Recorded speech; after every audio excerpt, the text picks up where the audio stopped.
El flujo de información que tenemos hoy en día es francamente abrumador. O sea, millones de notificaciones, titulares, alertas de última hora inundando las pantallas cada segundo. Y detrás de todo ese ruido ensordecedor, pues la inmensa maquinaria que ha producido las noticias durante más de un siglo está atravesando una metamorfosis radical. Totalmente. Es un ecosistema que se está reescribiendo en tiempo real, literal. Sí, porque ya no se trata solo de la típica crisis de los medios impresos. Las redacciones tradicionales, esos edificios corporativos gigantescos con cientos de profesionales, se están desmoronando. Mientras tanto, vemos algoritmos cada vez más sofisticados que comienzan a redactar textos y a analizar bases de datos a una velocidad incomprensible. Y hay una desconexión monumental, digamos, entre los métodos históricos de producción y lo que realmente necesitan las personas que consumen esa información. La industria entera está buscando un ancla de supervivencia. Exacto. Y esa es justamente la misión de nuestra inmersión profunda de hoy. El objetivo no es hacer un obituario de la prensa escrita o lamentarnos por el cierre de los medios corporativos. La meta aquí es trazar un mapa estratégico de innovación. Que es súper necesario en este momento. Muy necesario. Para lograr esto, vamos a apoyarnos en 3 fuentes documentales fascinantes. Primero, un estudio de 2021 sobre la precarización y el emprendimiento de periodistas independientes en el noreste de México. Ajá, un estudio muy revelador, por cierto. Luego, una revisión académica exhaustiva de 2024 sobre cómo se está integrando la inteligencia artificial en las redacciones a nivel global. Y finalmente, un ensayo de 2021 que plantea que las comunidades son el verdadero caldo de cultivo para el futuro del periodismo. Es un viaje completo, ¿no? Desde la trinchera humana, pasando por la disrupción tecnológica, hasta volver a la conexión antropológica. Y es un viaje que resulta fundamental para quienes nos escuchan, sin importar en qué sector trabajen. O sea, la manera en que esta industria se adapta a la automatización es un laboratorio de lo que va a pasar en el derecho, las finanzas o el diseño. Claro, es la punta de lanza de la transformación laboral. Así que vamos a desempacar esto. Antes de deslumbrarnos con el código, las redes neuronales y los bots que escriben artículos, es indispensable entender la base humana. La tecnología no opera en el vacío, ¿verdad? No, para nada. Opera sobre un terreno laboral muy específico. Exacto. Entonces, ponnos un poco en contexto. ¿Por qué es vital entender las condiciones de estas personas antes de saltar a la tecnología?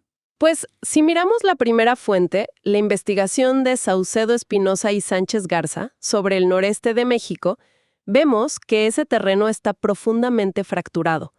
Evaluaron a 58 periodistas en Nuevo León, Coahuila y Tamaulipas, y las cifras son contundentes.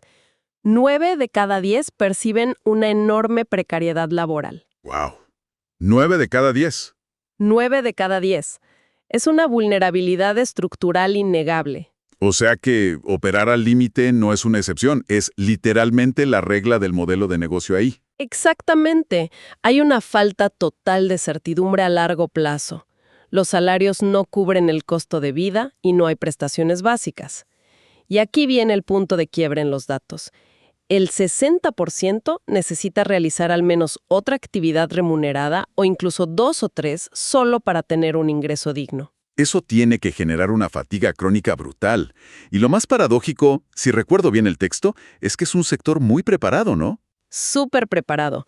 El 80% tiene estudios de licenciatura, maestría o hasta doctorado. Claro, pero toda esa formación académica tradicional, pues no los preparó para la realidad de administrar un negocio en la era digital. Ese contraste me parece revelador. Es que el perfil histórico quedó obsoleto. Sí, yo lo veo como una analogía con el artesano tradicional, un concepto que el mismo texto menciona. Antes, el periodista era una pieza hiper especializada en una gran maquinaria. Solo investigaba y escribía. La corporación imprimía, vendía publicidad y pagaba la nómina. Sí, la vida era, digamos, más sencilla en ese sentido. Pero hoy, con la pulverización de esos medios, se han visto forzados a fundar microempresas, a veces de 1 a 3 personas. Tienen que investigar la nota, sí, pero también diseñar la página web, llevar la contabilidad y buscar financiamiento. Y lo fascinante aquí es que este concepto de emprendedor no nace del glamour de Silicon Valley. No estamos hablando de capital de riesgo y oficinas con mesas de ping-pong. No, para nada. Nace de la pura y absoluta necesidad de subsistencia. El sistema los expulsa del esquema asalariado y los lanza a un mercado salvaje.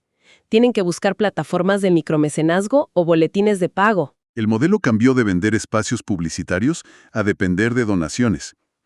Y sostener eso requiere habilidades psicológicas muy distintas, ¿verdad? Totalmente. La literatura que revisa el texto sobre psicología del emprendimiento lo deja clarísimo. Operar así exige una proactividad constante y una tolerancia monumental a la incertidumbre. El sueldo del mes que viene nunca está garantizado. ¡Qué estrés! Imagínate. Se requiere un optimismo muy resistente. Lo que antes eran habilidades blandas u opcionales, ahora son requisitos de supervivencia pura y dura. Y conectando esto con el panorama general, creo que la audiencia puede sentirse identificada. Todos los sectores están viendo una transición hacia la economía del trabajo independiente, la famosa gig economy. Sí, los contratos formales se están disolviendo en todas partes. Exacto. Y la resiliencia de estos periodistas es un caso de estudio increíble sobre cómo pivotear profesionalmente. Pero claro, aquí surge un problema lógico. Tienes a estas personas agotadas, con 3 trabajos, haciendo de contadores, diseñadores y redactores, compitiendo contra un flujo infinito de contenido en Internet. Es insostenible a largo plazo. Es que es imposible. ¿Cómo escalas a producción sin multiplicar los costos humanos? Pues apoyándote en la tecnología. Y aquí es donde se pone realmente interesante nuestra segunda fuente. Sí, la revisión académica de López Sosa, Pérez Montoro y Rey Martín, de 2024. Porque si no hay recursos humanos, la transición natural es hacia la inteligencia artificial. La llegada de la máquina. La IA como copiloto. ¿Cómo se está integrando exactamente esto en las redacciones globales? Pues el estudio categoriza la IA en las redacciones en 3 tipologías exactas y operativas. La primera es la automatización de la recopilación de datos, porque el análisis masivo es lo que más tiempo consume.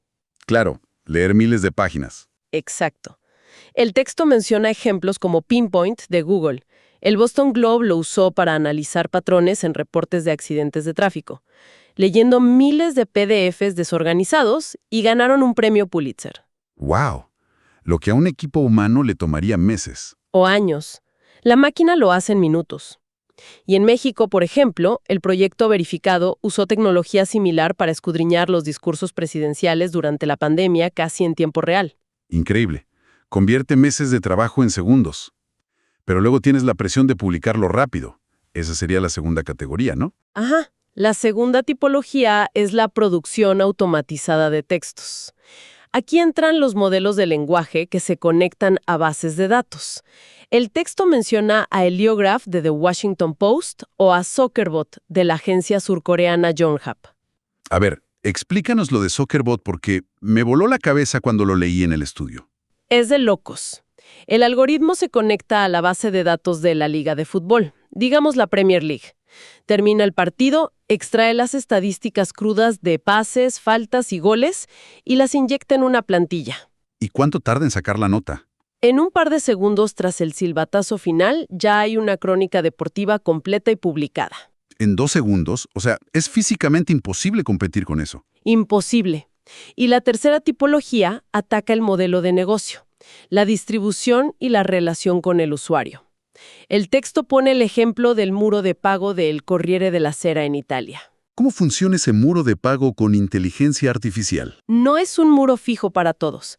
El algoritmo calcula la propensión matemática del usuario a suscribirse basándose en su comportamiento de navegación y adapta los precios o el acceso en tiempo real. Te cobra según cuánto cree que estás dispuesto a pagar. Básicamente sí. Es microsegmentación automatizada. Ok, pero a ver, esto plantea un choque lógico gigante. El elefante en la habitación. Si la inteligencia artificial puede extraer los datos en minutos con Pinpoint, redactar la noticia en 2 segundos con un Soccerbot y además usar un muro predictivo para vendérsela al lector. Sí, ya sé hacia dónde vas. O sea, no estamos justificando la eliminación total de ese trabajo humano precarizado del que hablábamos al principio. ¿Para qué quieres a un periodista humano si la máquina hace toda la cadena de suministro más rápido y más barato? Claro, es la pregunta obvia. Pero esto plantea una pregunta importante a nivel ético y operativo, y las fuentes empíricas nos dan la respuesta.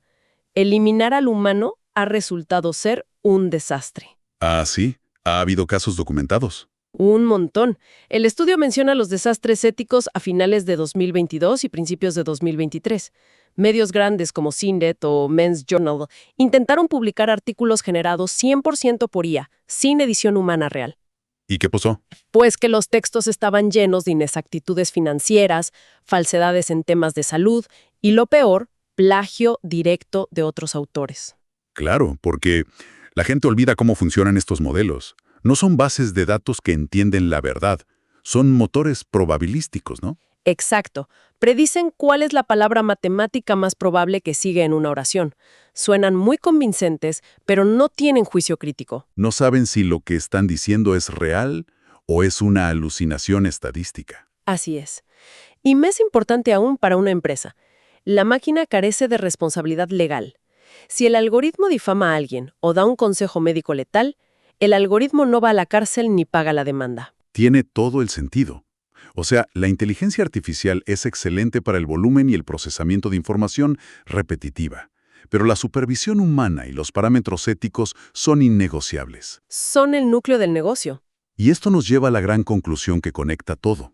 Si la IA puede hacer la materia prima de la noticia, o sea, los datos duros, los qué, cuándo y dónde en 2 segundos, Ajá. el valor diferencial del periodista, de ese emprendedor exhausto del primer segmento, tiene que cambiar. Ya no puede vender inmediatez. Y la respuesta la encontramos en nuestro tercer texto, el de García Viles, de 2021. El periodismo como servicio comunitario. Ese texto es clave. Así es. Plantea que la información debe resolver problemas, no solo ser un altavoz de noticias. Como decía Zuckerberg, y se cita en el texto, las comunidades ya existen, no hay que inventarlas. Y aquí es donde entra la filosofía del profesor Jeff Jarvis que menciona el ensayo. Él sugiere algo radical: abandonar la métrica de masas. Los famosos clics anónimos. Exacto. Olvidarse de los usuarios únicos que entran 10 segundos y se van y pasar a la métrica de relaciones. ¿Cuánto sabemos realmente de nuestra audiencia? ¿Cómo usamos esos datos para brindarles un mejor servicio y ganarnos su confianza? A mí me encanta la analogía para visualizar esto.